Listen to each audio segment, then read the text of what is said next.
Good evening, everyone. We all went Radio Gaga when Queen sung, and everything I know, I heard it on the radio. The radio has been a source of information, education, and entertainment for generations. Today, Avid Learning is proud to welcome you all as you tune in to the founder of Audiomatic, Rajesh Tahil, food journalist Vikram Doctor, and film critic and journalist at Scroll.in, Nandini Ramnath, as they celebrate the journey of the radio and its revival in the digital age as podcast. Hi, thank you all for coming on this rainy day. Thank you, Avid, for this event, and Rajesh and Vikram, thank you so much for being here. Indians are famously loquacious and argumentative people, and we're never strapped for conversation, and we're never at a loss of words. We also have a long tradition of radio in the country. But here is this newish thing called the podcast, which Rajesh is crazy about. Rajesh, could you take us into this world of the podcast that you have sort of been a part of for the last few months, and tell us about what encouraged you to start Audiomatic? Sure. I think podcasts, especially in India, are fairly new. I think they've been around in the West for a long time. I think podcast is just a name. It came from, Apple inventing the iPod and therefore broadcasting from a pod, therefore podcast. But if you step behind it, it's really storytelling. Storytelling is at the core of radio. It's at the core of audio documentary. So storytelling in the form of audio has been around forever. We were told Ramayana and Mahabharata before we had animation, before we had television, before we had books, before people could write or read or print. So in that sense, the idea of storytelling through audio is not new. However, I think that if you look at the West, there is a sort of continuum. You have analog radio, you have digital radio, you have private radio, you have public radio. And somewhere in this whole setup, out of it came something called a podcast, which took listening out of a communal experience and made it very personal. So just like, if you were watching television 10 years ago, you were probably watching a Hindi serial with your parents, with your relatives. But now that you have a second TV or a third TV, or you have YouTube on your iPad, you can now watch something that you're interested in the comfort of your bedroom. I think podcast just gives the same kind of portability to audio and to radio. And I think it helps break through. You worked in radio for a long time. Yes. The sort of problems you came up with, the problems everybody in Radio India has come up with, is that at the end of the day it comes down to a Bollywood show. Yeah, and this helped you break through that. Yeah. So Vikram and I actually many years ago shared a cubicle at Lintas. We were what among other things, what brought us together was our mutual frustration with advertising. He left to become a journalist. I was one of the first few professionals to actually join at that time private radio. There was Radio Midday, and then I launched a station called Go 92.5, and then I launched a network called Radio 1. And so yes, I mean, I've worked in radio for 20 years, but in some sense there was always a frustration, because every time you try to do something different in radio, you were constantly told, but the consumer just wants the new Bollywood song and nothing else. So just play the new song and do a contest link or weather or something in the middle, and then go on. Unless you had a big Bollywood star interview, that was pretty much it. You couldn't even get any other kind of music, just Bollywood. Yeah, it had to be Bollywood. So if people would say, but why don't we have jazz or Western classical or Indian classical? But no, because I mean, at a given point, because it's a single stream, okay, and therefore you have to catch as many people as you can in that single stream. Obviously, it makes sense to go for the lowest common denominator.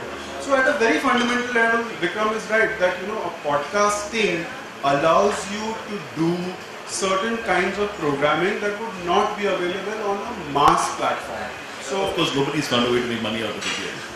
I think we should not talk about money. Even though I'm a Sindhi, we should not talk about money. So I want to listen to some of these, a couple of podcasts that you've done. So let's ask how many people in the audience listen to podcasts?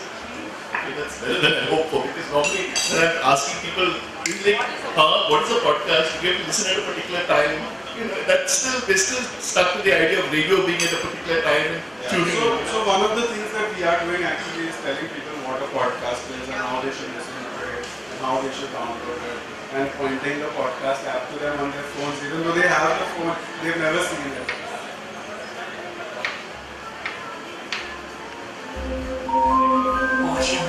That is Indians, the horn. And the reason Tamil India said was that the horns that they brought from Europe couldn't stand Indian conditions. What are these conditions? The first is that we honk too often. That a European-made horn wouldn't last more than a week in India because we used it all the time. The other thing was that it wasn't loud enough. And I think this gives us a clue. I have A friend, colleague for many years, and the genesis of this show, when we were planning Audiomatic, we wanted one show that was based around current affairs. And for many years now, because Akar and I were business partners and we worked together midday, I'd have people coming up to me and sort of pointing at me and pretty much jabbing their fingers into the center of my chest and saying, "You should ask Akar." And it would happen, it would seriously happen all over the place. Like you would write a column about Modi, and then several Modi fans would then be point. And generally speaking, you know, because I was the sort of polite, friendly one, and he was the grumpy one, I was the more sort of accessible. And so therefore, I said that, you know, this is my revenge. You know, you want to ask Akar a question, I'll pay him to do a podcast, and then you can ask him the question directly. And so this is how we cover current affairs. So every week we have 8 to 10 questions. It may have something to do with Modi's suit, or with Sachin becoming the selector and Rahul becoming the under-19 coach, or a particular film, or Anurag Kashyap, or whatever. And Akar will, you know, he's the only one who can bring the Gita into a conversation about Indian traffic. And so far, I mean, I think it seems to be doing pretty well. So what are the, you must have seen what else is out there in the Indian soundscape. What do you think works for your listeners? What are other people in the country doing? Are other news websites doing anything similar? Yeah, so I'll play 2 more clips and then I'll answer that question.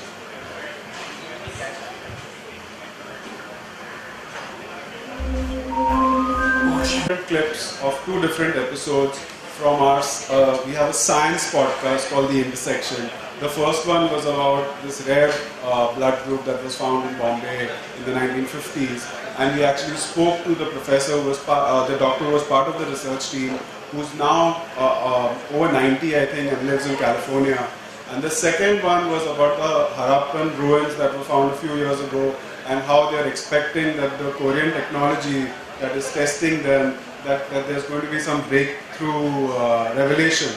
And so to answer your question, I think one of the fundamental things that we were looking for is that if we knew and we know that it's going to be a challenge to change consumer behavior, to get people to give us 15 minutes of their time. You know, television is more attractive. YouTube is a formidable competitor. So to get people to switch out of these more compelling options and listen to something which is sort of more inward and quieter is a task. And therefore we have to offer something that is not easily available. And which is why, you know, so there is a lot of food videos and food blogs, but there's only one Vikram Doctor, you know, and we, from pretty much from the very beginning, we were very, very keen that if we did a food show, we wanted Vikram Doctor to do it. Or if we were doing a current affairs show, we wanted Akar to do it. We wanted to do science. We have the fourth one is a stand-up, sort of 2 different comics. But again, there I think that our take on comedy is more social comment rather than, you know, a mimicry or, you know, making fun of people. And obviously we hope to add many more shows and have shows in different languages. So the idea is to create a network, to create a portfolio of offerings that is not easily replaceable or not easily available elsewhere, and therefore get people to come in and listen. So actually, before we listen to Vikram's food podcast, I just want I think what we started talking about radio, that we have a long tradition of radio in the country. And I wonder whether because radio was state-owned, that in a sense for years you only listened to a certain kind of radio. And even when commercial radio stations came up, they only played sort of mostly film music. Is that why podcasts did not come earlier perhaps than they should have? It's a wonderful medium. It's very well suited to our conditions. There are so many topics that we can very easily, with less money than is required to invest in television, for instance, we can use a podcast to talk about them. Then why aren't there more of these? See, Nandini, you've pretty much hit the bullseye. I mean, that's very insightful. All good radio anywhere in the world is public radio. Commercial radio is naturally geared to, it's programmed for Coke and Pepsi and McDonald's, not for the listener. So the idea is that you have, it's like the Britney Spears song. You get to the chorus within the first 30 seconds. The song should be not more than 3 minutes long. I've done that for many years. I did commercial radio for many years. Guilty as charged. That's in the DNA of commercial radio. Whereas you look at all the great, and if you have the time, we'll play you some clips. You think about This American Life, you think about the Today Show on BBC, you think about Serial. All of these shows have come up from the background of public radio. And in order for there to be plurality in that sense, in order for there to be different formats, for there to be experimentation, you need to be willing to invest and then work with smaller audience sizes. You need to be happy with smaller audience sizes. It's not surprising that if you go to watch a Salman Khan film, there's huge crowds outside. You go to a French film, half the seats are empty. But that doesn't mean that the people who go and watch the French film are less passionate about it. In fact, they're probably more passionate. But you have to work with smaller audience sizes, and therefore when you get into the economics of it, the only mechanism that allows you to fund these kind of broadcasts or podcasts is public radio. Now in India, we know what the state of public radio is. I mean, All India Radio, even though at one time it was set up to be a replica of the BBC, it's nowhere near. It's like a bit like Air India, that it's schizophrenic, it tries to be public, but it also has private ambitions and gets nowhere. And to that extent, therefore, setting up a podcast network or having a thriving podcast ecosystem, and it's not just us, I mean, hopefully there will be many more companies making podcasts. In order for that to happen, ideally you need the background of public radio. In absence of that, I just hope there are more people as foolhardy as us who are able to do this. You also need great ideas, and one of them is a food podcast that Vikram does, which is delightful. Vikram, as you know, is a food columnist, journalist with Economic Times, wonderful writer. He's not on Twitter, so he's Twitter free, but he does these podcasts. So can we listen to? Is it the other one? Okay, it's one of my favorites.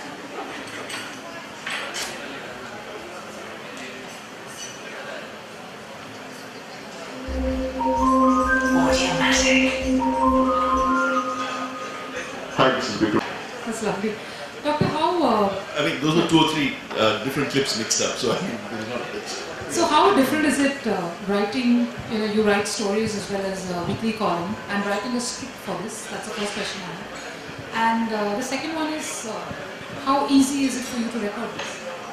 Okay, I'll just start by saying that, I think Asad at Avid is due a little credit here because part of the reason I got into this was, a couple of years back you had invited me here to do an interaction about food, and you had actually recorded that. So when Rajesh told me that he wanted me to do this, I mean, we still weren't sure whether I would be good on radio because many people are good talking, but not everybody sounds good on radio. So the only thing I had with me recorded, with me speaking, was actually the video of your show. So I sent it to him, and he played it through things, and you felt that Mention that to us. yeah, that would work. So yes, I mean, I'm grateful to Avid for that. Your first question was about how. So, yeah, I mean, journalism was. I got into this apart from the fact that Rajesh twisted my arm very badly. Was mainly because, I mean, I've been doing columns on food and finding all these fascinating stories about food, which I've been doing in my writing. And this was just simply another way to tell these stories. I mean, it was just another medium. And it was a medium that would give me just enough length. I mean, to be honest, I'm not on Twitter or anything like that. Among many reasons is that it's too short. I can really find nothing to say. I mean, it's all about short, quick sort of things that I really can't do that. Whereas this gave me the space to tell a story at just enough length. So ideally, each one of these podcasts tells a story. The story about Amul butter is really the story about the battle between Korean of Amul and Pestonji of Paulson's, and how that resulted in the sort of butter that we have today. I mean, similarly, the third one about mangoes. The mangoes has a story about but there's less of a story in the mangoes one. I think the Murray biscuits one has a very strong story in it. So, in terms of the elements that have gone into this podcast, so in a regular story, you have quotes from people. You are quoting from, say, history books, books on food history and culinary history and so on.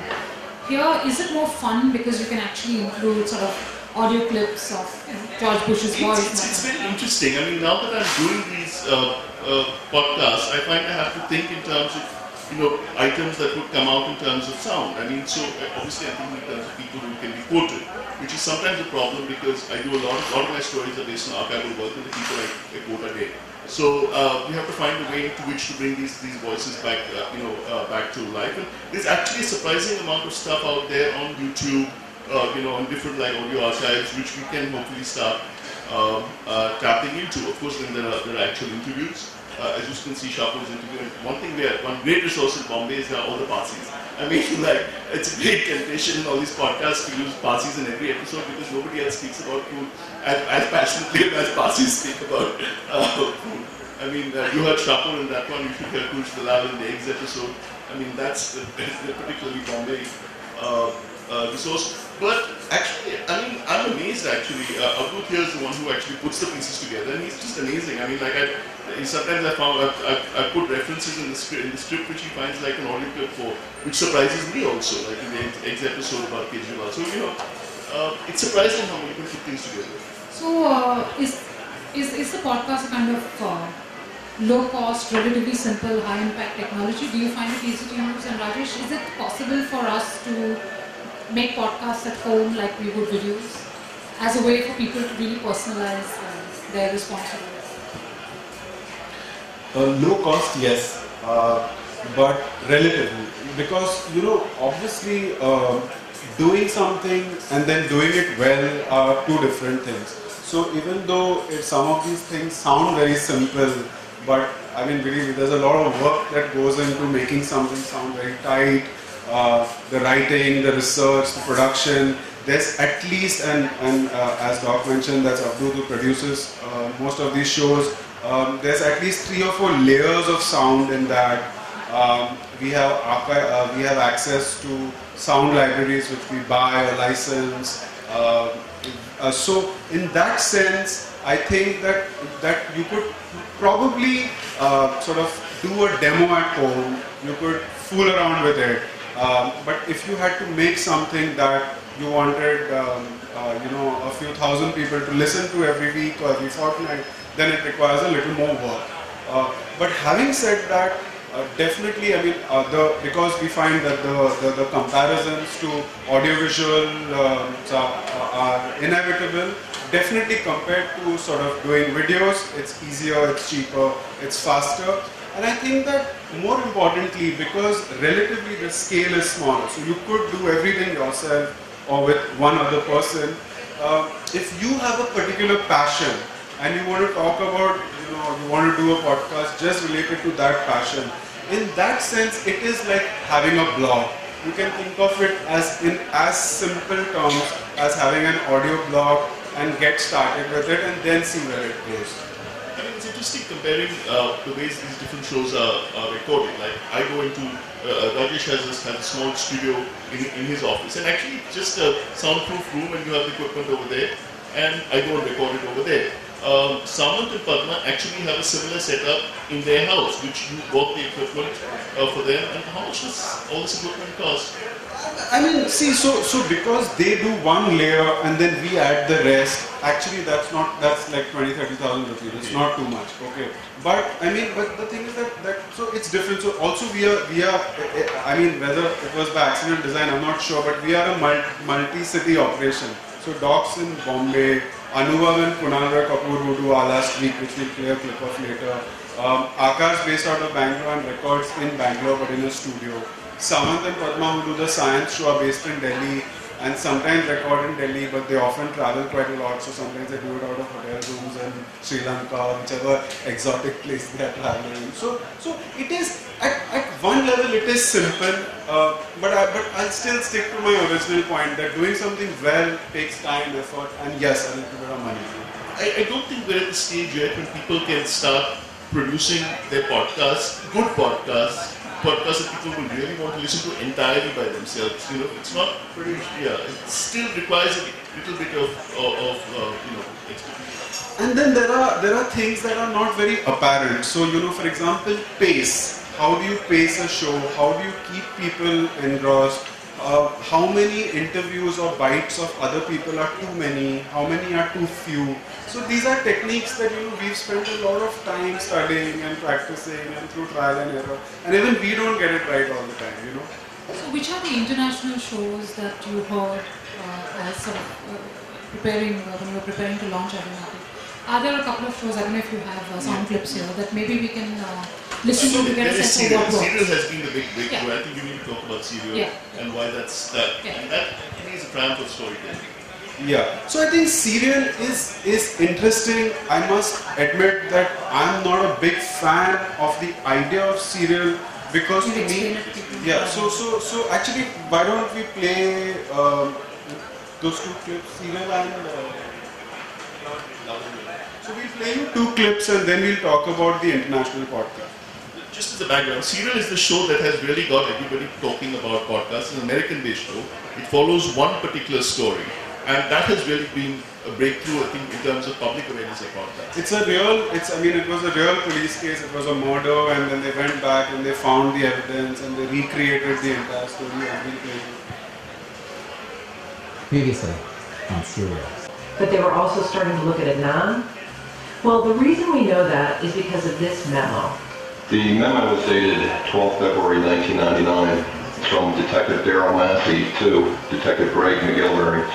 This memo he's talking about is regarding an anonymous call. That's Detective Ritz on the witness stand at trial. He's talking about how they got this anonymous call 3 days after Hayes' body was found. The call came in to Detective Massey, a Baltimore County cop. The caller must have had an accent of some kind because Massey's report describes him as an Asian male, 18 to 21 years old. Though it's unclear whether Asian in this case means East Asian like Korean or South Asian like Pakistani. But anyway, the mystery caller says, look at the ex-boyfriend. The caller further advised that the boyfriend has taken... This is Serial and this is, it's almost like an HBO level of production for radio. So it has a very large research team, very large writing team, the actors are very professional, quite big budgets. It was in development for 6 months before they went, maybe a little more before they went. So while it's a great podcast and as a listener I absolutely love it, but if you look at the podcast, if you look at it from the podcast business or the idea of a podcast being more personal and more organic in that sense, I'll play you another example which will give you a sort of a contrast. Just quickly, so they were recreating the case outright. They were recreating the case, files and going over the investigation. Dramatizing bits of the evidence, recreating the phone calls, even some of the scenes where. So in that sense, it's a very, very, very intense production. Imagine doing that here. CID on your podcast. Oh, must be the key to This next clip we are going to play you is from a podcast called Love and Radio, and there were 2 episodes back to back. One was describing a living room and a story about the living room, and the next one was the bedroom and the story around the bedroom. And what we're going to play you is the living room. New tenants, and there was something serious wrong with him. So, I'm not sure if you could tell, but you know, it's dramatically different from Serial. Serial probably had 100 people working on it. This probably had 3. It's one woman who's telling a story of a couple that moves in. It ultimately results in the guy dying and how his wife gets on with the rest of her life, etc., etc. And it's pretty much just her view and the story that she's telling. And it gives you a sense of, you know, that you can have both sort of extremes in terms of the scale of production and the scope, and also demonstrates how, you know, in a podcast in its purest form is someone telling you a story, whether it's Vikram Doctor talking about mangoes, or someone talking about the Bombay Blood Group, or someone talking about the couple who moved across the road from there. So something like this does require a lot of, I think, concentration on your part to listen to her take you sort of into this world that you don't know what's It going to requires happen. a lot of concentration, but it requires a little concentration. You know, the balance has to be correct. It's not as easy as just music in the background with some YouTube stuff happening in front of you. You do have to concentrate a little bit, which I think is one problem people have getting into it. And I think one thing I've learned is that you need to train yourself. For instance, Serial was not easy for me to listen to at first because the multiple voices are very confusing. But you get used to it very soon. It's not like keep putting on a radio in the background. I don't think doing it your work. requires a You lot need of to- concentration. yeah. I mean, I have found that, you know, it's great when you're doing like mindless tasks like cooking or something like that. It's great for exercising, it's great for commuting, which abroad is how people really listen to it, right? Yeah. So absolutely. So which is why, you know, one of the things that we are counting on is people sort of saving these things. When you have Wi-Fi, you subscribe to the shows, they come and sit on your phone whenever you have the time. And Doc is right that in that sense, that's a core part of our sales pitch, which is to read, you need to give 100% attention. To watch videos, you need to give 100% attention. But to listen to something, yes, sure, it's not as background as music, but if you're cooking, or I listen to all the podcasts I listen to, if they're not for work, is while I'm cooking. It's the right duration, 15 to 20 minutes, and I think that One of my friends said that's perfect. It's like Bangalore to VP, like on the train, you know. So are there also other elements that in general make podcasts successful? Of course, the voices that you hear are crucial, right? So in terms of the voices that you hear, the way they enunciate whatever the script, the sound design, how much background music to use, how many other sonic elements should be there. So since you heard so many podcasts, are there a few elements that you think are sort of needed to make somebody stop what they're doing and pay attention to this? Yeah, I think from a voice point of view, often, you know, people believe that because someone is doing professional voiceovers or has a good voice, they're not necessarily good at doing a podcast. I think you need to be. It's more important to be interesting than to have a good voice. So you should have a compelling manner of speaking. You should have a compelling voice. I mean, obviously, if there's a technical, like if your voice is too squeaky or whatever, then that would get in the way of someone enjoying what. So I think voice is important, but I think the quality of writing is equally important. And then, you know, all storytelling, like here we are telling you stories and there's mood. You know, there's some music playing, there's lights. So we try and create that mood through audio. So which is why the soundscaping becomes very important. That, you know, if the pace, if we want you to sort of think that when you're talking about the blood group and an injured patient being rushed into the hospital, we have no visuals to back us up. So all of that has to happen through sound. If you're describing the lusciousness of a mango, again, that has to happen through sound. So to that extent, the sound design is very important. There was another project that we did, which we worked on for over 5 years. We worked on a daily radio soap for UNICEF, which was called Meena Ki Duniya in Hindi. Now here we had to recreate a village and the sound of the tractor, and obviously if it's a phone, it has to be a Nokia phone. You can't have Apple phone sounds, you have to have a Nokia phone sound. or if it's a television. So so we spent. I remember we did a 3-day workshop with all the writers to establish what the soundscape of the village should be. If there's a bus, then what kind of bus it is. It should sound like a 20-year-old Ashok Leyland bus. It should not be a new Volvo bus. So all of those things are important, and the characters. So yes, those are important. So detail becomes very important. I think this is also where the producer plays a big role, and this has been my learning experience. Because I'm a print person, I have to write a script. Even if we don't follow the script fully, doing it. But I remember the first time we started doing it, I started reading the script, and 2 seconds later, Abdul stopped me and said, "It sounds like you're reading it," and he made me listen to it. And it's absolutely true. It sounded like I was reading the script. So I cannot now have the script. I cannot read from the script, as I thought I could earlier. Now I have the script in front of me, and I look at a paragraph, and then I look away and try and recreate it. But again, small differences make. I think from the second or third show, Abdul has had me sitting much closer to the mic, which again I think has made a big difference. But it's still not easy. There is a lot of work that goes into it which you don't really think of when you're hearing the show. So are there ways in which you would describe food in writing that you would never do in a podcast? Or the other way around, are there things that you have to do in a podcast that you would never do in writing? Specifically talking about food, which is... I think one has to just be much more passionate about food, and this is actually where I'm joking about the Parsis earlier, but the 2 or 3 people we've had on the show, I think they really work because they're really passionate about food. I don't know if you play the extract of Kurush Dalal talking about eggs. It's just like his passion for eggs comes through so strongly in it. And I think that's an example of how to talk about food. So my last question to both of you, especially Rajesh, is do you have a wish list of people in India ranging from, anybody, personalities, journalists, who should be doing podcasts and all? Well, it would be nice if you did a film podcast. I think that I have a secret wish list, but in case there are any competitors here, I don't want to.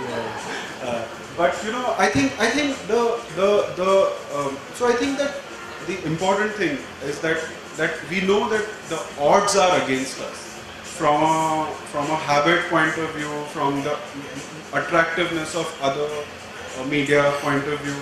So to that extent, it's very important to find unique people with a unique voice, who have something unique to say, which hopefully a large enough, doesn't have to be very large, but a large enough bunch of people are interested in. And we hope that what we have already is a sort of an adequate demonstration of that.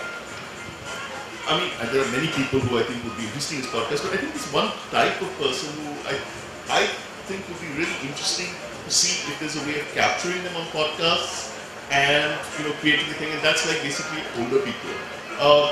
It's like, for instance, when blogs started happening, again, it mostly started off with younger people. So there was this magical moment when a lot of older people realized, that hey, this is not so difficult, we can do it, and it's a great way of putting down our stories, our memories, digging out those old photographs from their albums and giving it to their grandchildren to scan, and somebody puts together. And suddenly you had all these grandmothers telling blogs, and these amazing stories and amazing visuals started coming out. And you had the people like, say, Anusha Yadav with the Indian Memory Project doing it a bit more professionally.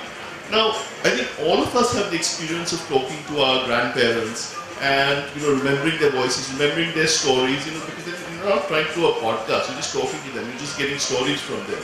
And I remember I certainly recorded on my phone, so the quality was terrible, and probably, my grandmother before she died, and I wish it would have been possible to do something like that in a more professional way, because there are all these people whose stories and memories are disappearing all the time. It happens all the time, and it would be great if some of these could be captured, if we could find some way of recreating those grandparent blogs on podcasts. Yeah, I'd like a podcast of someone reading my kids' bedtime stories, so I don't have to do it. Thank you both, and we now throw it open to the audience. If you have any questions, please, to Rajesh.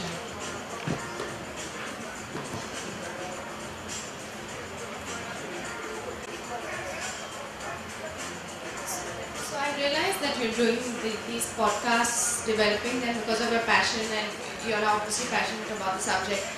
is there anything besides that in terms of commercial and financial realization that you feel A is happening, and B, do you see a market for this growing in terms of doing more successfully commercially?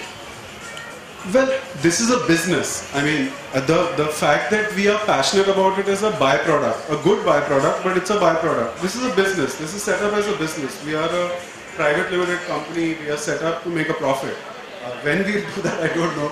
But so to that extent, see, there are a couple of, all new ideas are based on certain hypotheses that you have. Ours is that mobile consumption is growing, data penetration is growing, smartphones will be cheaper, more easily available. Mr. Mukesh Ambani will give us unlimited internet at 20 Mbps for 50 rupees a month. So the Papa Ka Sapna will finally come true. And you know, with all of that happening, it will become very, very easy for you to have all kinds of things on a phone that hopefully doesn't cost more than 5,000-7,000 rupees.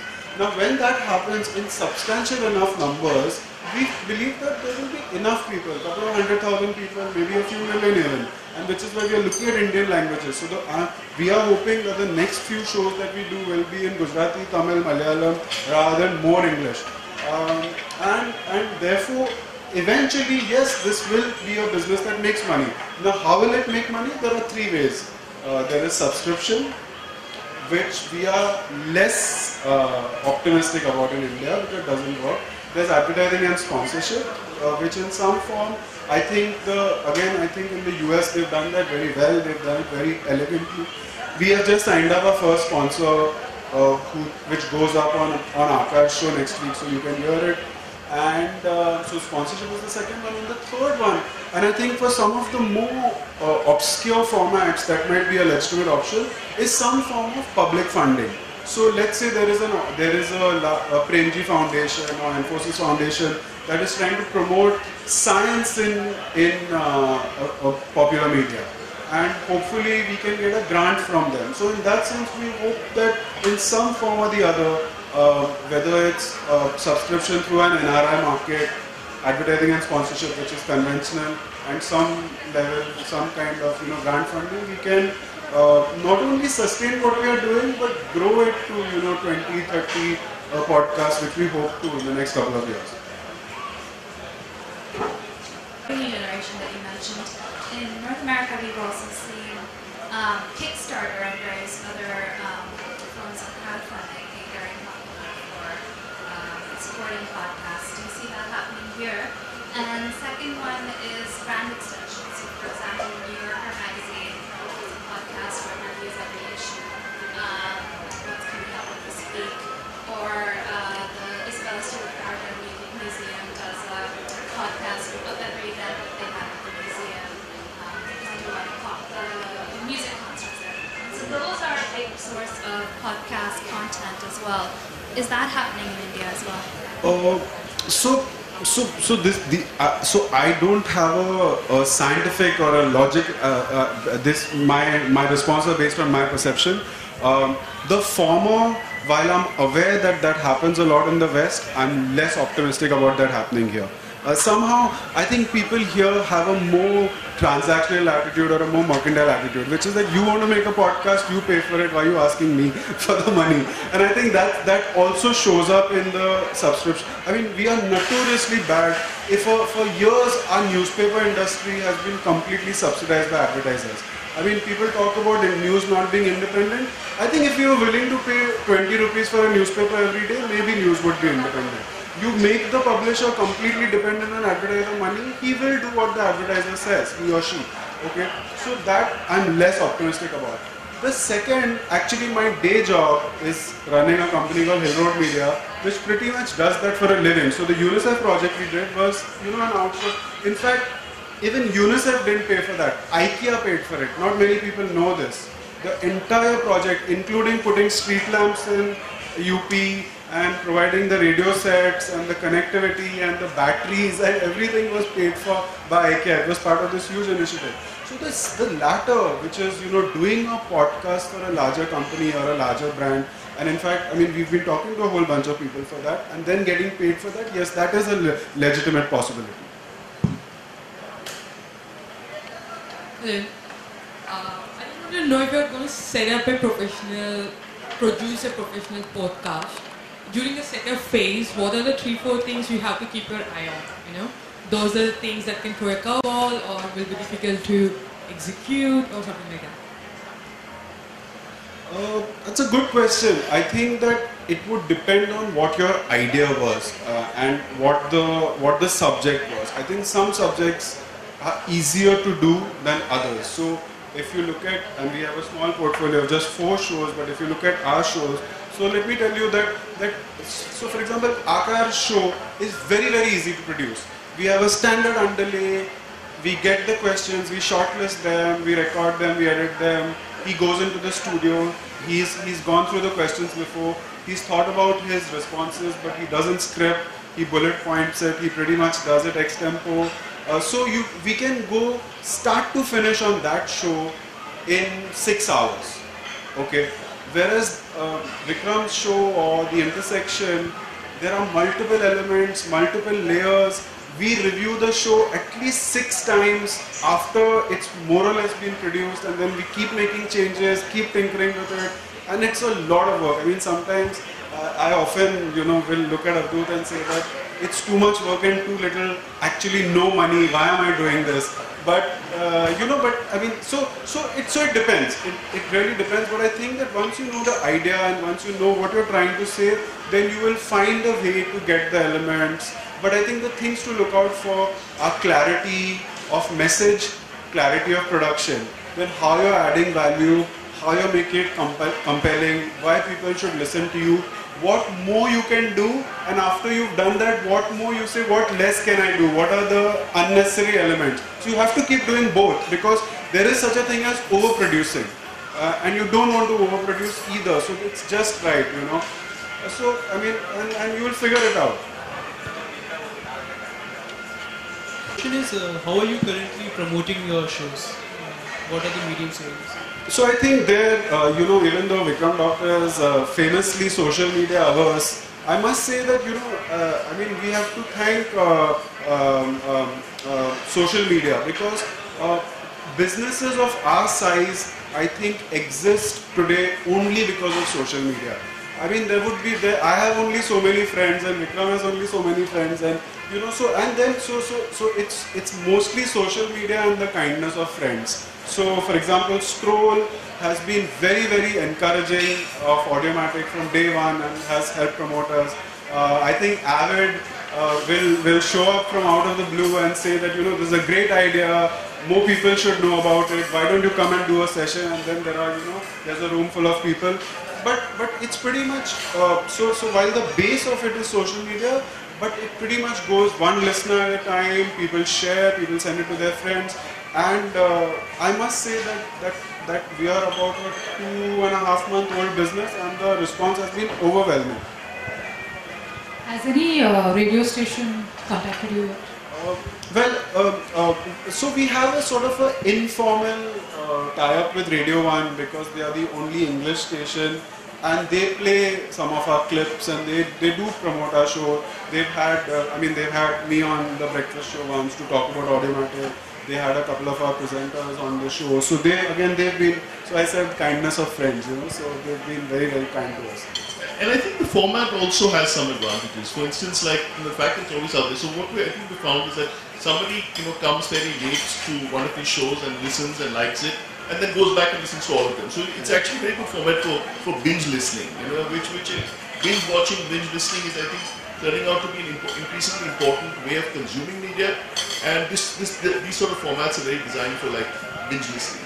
And actually, that's a very good point. It reminds me that, so for example, the people at Amul heard Vikram Doctor's Amul Butter podcast, and they liked it so much that they put it on their Facebook. Now mind you, our Facebook has 5,000 likes. Theirs has 1.5 million. So we found, one day, our sort of cookie counter went nuts, and we realized that they put on the show, and then a few thousand people heard it overnight, and we are still getting traffic from that. Hi. Yeah. A question to both of you. So politics is huge in India, and if you were to listen to a political podcast in India, what would it sound like? It's unlike Akka. And that's the only sort of political podcast ever listened. No, I go nuts. I mean, sorry. It's bad enough seeing him on television. Yeah, so I think that it may not be the best, but Akka was our answer to your question in a sense that it's not very heavy, it's not very intense, and every once in a while he'll talk about his favorite single malt or which places he likes traveling to. So it gives you insights into India that are not just politics, but he does cover politics as well. Incidentally, I get asked very often if we censor the questions that come to him. Well, we don't censor for content, we censor for frequency, because 9 out of the 10 questions he gets are Modi related. So we can't, every show of ours cannot be a PM special, It can't be Man Ki Baat. I think it comes out of stories. I mean, it's possible that you could have political podcasts which go into one issue and give you the background behind the sort of story, which is something you don't really get in news reporting. News reporting is just telling you what's happening. But every now and then you find a good journalist who will go behind a small story in the news and tell you the background behind. Those would actually make for very good podcasts.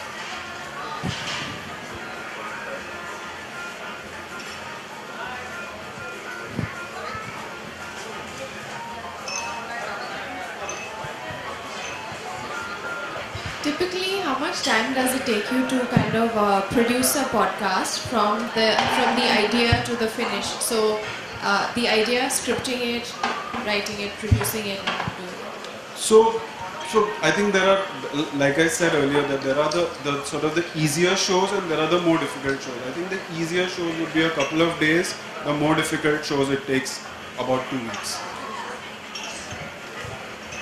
Hey guys. Not for commercial purposes, but for promotional purposes, I've heard a lot of podcasts when it comes to. Can you see? Yeah.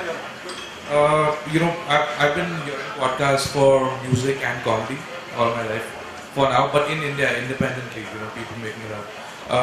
One of them was a metal music podcast. The other one was like a Krung, this company which makes electronic music. They make a podcast every month, which we also showcase at one of our venues. The other thing is that, I think a lot of these comedy groups like All India Bakchod and there's another company, they had a group which was with Suresh Menon and Jose. So yeah, they had a cool podcast called Kaan Masti, which was on Mixcloud. And I think it did really well. They had like a ton load of promoters and listeners and stuff like that. And they use it only for promotional purposes, just to get the word out. What are your thoughts on that?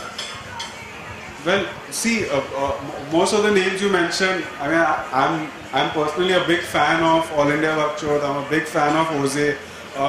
I think that the reason, if I'm not sure what your question was. If your question was why have they moved on from doing just podcasts, I think that it's because they are very, very talented people.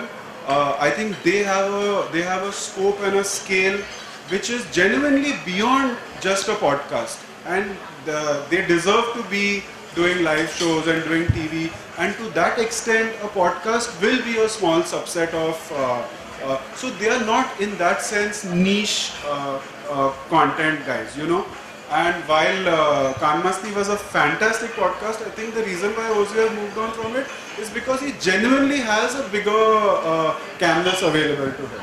Not only moved on, they started off with that in a way, because their content was a little, niche, which they couldn't really put it on radio. Yeah. Their content was a little, they had abused. See, I think one of the problems, and which is why we also started as a network, is that in order to get like the sort of critical mass, you need a little bit of a push. I think if you're doing just a podcast and you're a solo guy, there's a limit to how much you can flog it. I don't know if that answers your question. Any more questions? We'll just take 2 questions. Hello. Have you created any content in Hindi till now? And if yes, then what kind of format? Not yet, but it's in the pipeline. So what do you plan to do in Hindi? Well, actually, so we've been looking at a bunch of formats. We've been thinking of drama, we've been thinking of current affairs.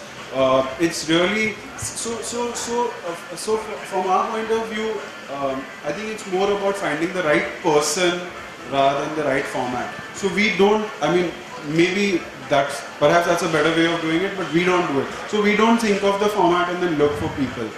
We kind of look for the person and then figure out the format, because we believe that is more important. So any research till now as to you would have an idea about what kind of content the Hindi listener would be interested in on a podcast? See, that's too broad. I mean, in a sense that, see, there is no such thing as a Hindi listener. I mean, there's like, I can't point to a person and say, you're a Hindi listener. It's just a language of expression. So I'm saying that any format that works in English also works in Hindi. So we could have a food podcast in Hindi, we could have a science podcast in Hindi, we could have a current affairs podcast in Hindi. And similarly for Malayalam and similarly for Gujarati, you know. So there is no, I mean, yeah, sure, there may be some, like, so maybe there's a Hasya Kavita kind of tradition, and maybe Kavita that could be, yeah. So there may be some native, you know, formats which work best with the language. I think we had a great tradition of sort of the Hindustani language, or more sort of Urduized Hindi, and something that revives that. I know the Farooqi, that's doing, I mean, maybe something like that would work. But you know, so for us the challenge is finding a combination between something that works, but also does have a reasonable size. I mean, you know, if only 5 of our friends listen to it, then it does not justify investment of time, effort, money, infrastructure, etc., etc. As I said to her earlier, we are a business, you know. Sir, the only difference between radio and television is radio is only audio and television is audio and video. If video device had been installed in radio, I think the need wouldn't have arisen for television or TV. Radio is a mini version of TV, I would say. See, as someone who's worked in radio for 20 years, I am compelled to disagree with you. Because I don't think radio is just, you know, a TV without the picture. I think so DNA is different. How you approach the medium is different. I mean, I think that to some extent, television works better with short attention spans. Because of radio requires audio and little video. more. Of course, I mean, that's apparent. But I think there is, what I'm trying to say, that I'm not saying I disagree with you. I think that there is more to it than just the audio-video separation. Because sorry. So I think we also answered your question a little bit when we talked about how we consume the media. I mean, television requires both less attention and more attention. You can't do too many other things when you're watching it. Radio, and this is unique to radio, it's great when you're doing something else which doesn't require that much attention. It's great for the sort of mindless sort of work. As I said, I listen to it when both of us listen to it when we're cooking. It's great for commuting, which you can't really do. You should be commuting and watching videos. I know, unfortunately, some people are doing it, which is very scary. But it's perfectly cool to commute and listen to radio on the background. Also, television is everything from one person looking at the camera to a show like The Wire or Mad Men, which is like a film, pretty much a full-blown Hollywood film, but put through the 25-inch screen. So you could be pretty much talking about anything. But yeah, perhaps a person in front of a mic, in front of a camera, that without a visual would be closer to radio, probably. Thank you, Rajesh, Vikram and Nandini, for a very unique talk. We would also like to thank Cafe Zoe for all their support, and thank you all for being here with us today. Please do join Avid Learning for our upcoming events, Confessions of a Travelholic, the Metaphysical Aesthetics of Photography, Real Journalism, and the Sufi Gospel Project. For more information, please feel free to grab some flyers at the registration table. Thank you. Thank you, all of you. I mean,